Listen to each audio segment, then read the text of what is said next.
The Dalai Lama serves as the spiritual leader of Tibet. He is believed to be the reincarnation of an important Buddhist deity and the personification of compassion. He began his monastic education at the age of 6. He assumed the position of the Dalai Lama at the age of 15. Training ends at the age of 23 with the completion of one last examination. When China invaded Tibet, he was forced to become a person of great political power. The Tibet National Uprising in Lhasa was suppressed by the Chinese troops, and this caused the Dalai Lama to flee in fear of his life. He now lives in Dharamsala in India. While he was exiled, he led the Central Tibetan Administration in appealing to the United Nations regarding resolutions for Tibet. The General Assembly ended up adopting 3 of these resolutions for Tibet. In 1963, he drafted the Democratic Constitution of Tibet. Today, the Dalai Lama and his followers still reside in northern India. He is actively working to make Tibet a free democratic republic that is separate from China. He has written numerous books and led hundreds of conferences, lectures, and workshops at major universities and institutions across the world. His message is of peace and compassion for all. Recently, he has taken an interest in environmental sustainability. In 1989, he was awarded the Nobel Peace Prize for his efforts to peacefully liberate Tibet. When unrest broke out leading up to the 2008 Beijing Olympics, he pleaded for peace and condemned the Chinese government for their use of violence. March 10, 2011, the 52nd anniversary of his exile from Tibet, he announced he would give up his role as Tibet's political leader because they deserved a freely elected leader. In September 2015, the Dalai Lama canceled several speaking events in the United States on doctor's orders. He remained in the Mayo Clinic in Rochester, Minnesota for further evaluation. Today, he is credited with making it his life's mission to free an oppressed people. The Southern Poverty Law Center's mission is to fight hate, bigotry, and to seek justice for those most vulnerable. Civil rights lawyers Morris Dees and Joseph Levin Jr. founded the SPLC in 1971 with the purpose of extending the civil rights movement to everyone. Since then, they have made strides in legal cases and reforming systems that deal with mentally ill prisoners and children. Along with the accomplishments I listed, here are some others I found interesting. In 1971, Morris Dees and Joe Levin formally incorporated the SPLC and named Julian Bond the first president. In 1974, the SPLC freed 3 inmates who were wrongly accused of raping a white woman. They faced death sentences and were incarcerated for 3 years before they were released. In 1982, the SPLC secured the release of the nation's youngest death row inmate. He was 16 and had been wrongly convicted of the rape of a white woman. In 1994, the SPLC won a $1 million settlement against the Church of the Creator in the killing of a black sailor by one of the group's reverends. In 2003, the SPLC won a lawsuit against Alabama Chief Justice Roy Moore to enforce the constitutional separation of church and state. The 3-ton monument of the 10 Commandments was then removed from the Supreme Court building. Some of the active cases the SPLC is working on today are White versus Schwedo. The South Carolina Department of Motor Vehicles will suspend your license if you cannot pay traffic tickets. There is almost 200,000 people with suspended driver's licenses because of this. And Torres Soto versus William Barr. Immigration authorities have detained thousands of people in Irwin County, Georgia's detention center. They have kept them, even though many of them were found eligible for release. They have yet to be issued a court date, so they must wait in the detention center until then.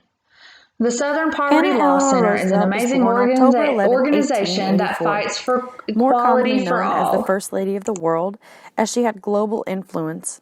She was instrumental when it came to human rights and had a major role in writing the Universal Declaration of Human Rights. She found grief at an early age. When both of her parents passed away, she and her brother found themselves orphaned. They were taken in by Theodore Roosevelt, their uncle, and 26th President of the United States. Eleanor would go on to marry Franklin Delano Roosevelt, her 5th cousin once removed. and alongside him she would stand as the longest-serving First Lady for all 4 terms of his presidency. She served as a diplomat for the United Nations, advocated for women's rights, child welfare, housing reform, as well as other social justices. She was a member of many, many things, along with the Legislative Affairs Committee of the League of Women Voters. She was a chair of the Commission of the Status of Women, as well as the chairman of the Commission of Human Rights. She also worked on the Women's Trade Union League, but she spent much of her free time doing community service. She volunteered with the Navy Marine Corps Relief Society and the Red Cross during World War I to help wounded soldiers. She found this work to be rewarding, as Eleanor wasn't the typical debutante when it came to being in the public eye. She enjoyed putting herself to work, being useful, creating change, rather than just being a political figurehead. She also spoke out against racial prejudice and advocated for equal rights. She ended her relationship with the Daughters of the American Revolution in 1939 when they wouldn't allow Marian Anderson to perform at Constitutional Hall. She decided that she would throw a concert for Marian outside of the Lincoln Memorial that turned into a 75,000-person celebration. Eleanor Roosevelt was an amazing woman. She advocated for women's suffrage at a time when trying to allow women to vote was at the forefront of all political debates. She was a leader. She stood up for what she believed in, and she never backed down. She fought for human rights and societal change all the way up until her last day. Amnesty International is an organization that seeks to defend human rights. Human rights, specifically those that have been laid out by the Universal Declaration of Human Rights. Founded May 28, 1961, their headquarters are located in London, England. They seek to draw attention to violations of human rights by social groups, governments, and other organizations. They are a non-governmental organization, and they work to defend human rights activists. They also hold police and military members accountable, as well as seek to end different social issues such as gun violence and abolishing the death penalty. In 1975, the United Nations enacted a declaration of torture as a result of the campaign done by Amnesty International. This campaign is much like many of their other campaigns, like stopping violence against women. They seek to find social justice and change. They want to create new laws, and they do so by drawing attention and causing people to turn and pay attention to what's happening in the world around them. Amnesty International is a global movement of people who campaign against human rights abuse. Their symbol is a candle wrapped in barbed wire. Much like what happened on their first event, burning a candle is representative of Amnesty International, also known as AI. AI has been a winner of the Nobel Prize for Peace, and they're an intergovernmental human rights organization that ensures the protection of human rights for international laws. Amnesty International also seeks to defend those that are a part of a social After movement. Weisel's liberation The activists, the from ones that are Buchenwald trying in to enact 1945, change, he discovered his those two are the older ones sisters that had they survived hold the under war. their wing. He then took a vow of silence for 10 Amnesty years until he International wrote his first is book. a global organization and While it was solves problems originally in all over Yiddish the and world. called And the World Remains Silent, it was not published until 1958 in French called La Notte, meaning night, a memoir of his experiences in the concentration camps. He then authored 30 other books. In 1963, after an accident that left him paralyzed for months, he remained in New York and became a feature writer for the Yiddish-language newspaper, the Jewish Daily Forward. Weisel continued to write books in French, including the semi-autobiographical novels Dawn and The Accident. In this novel, In the Town Beyond the Wall, Weisel imagined a return to his hometown, a journey he did not undertake until after the book was published.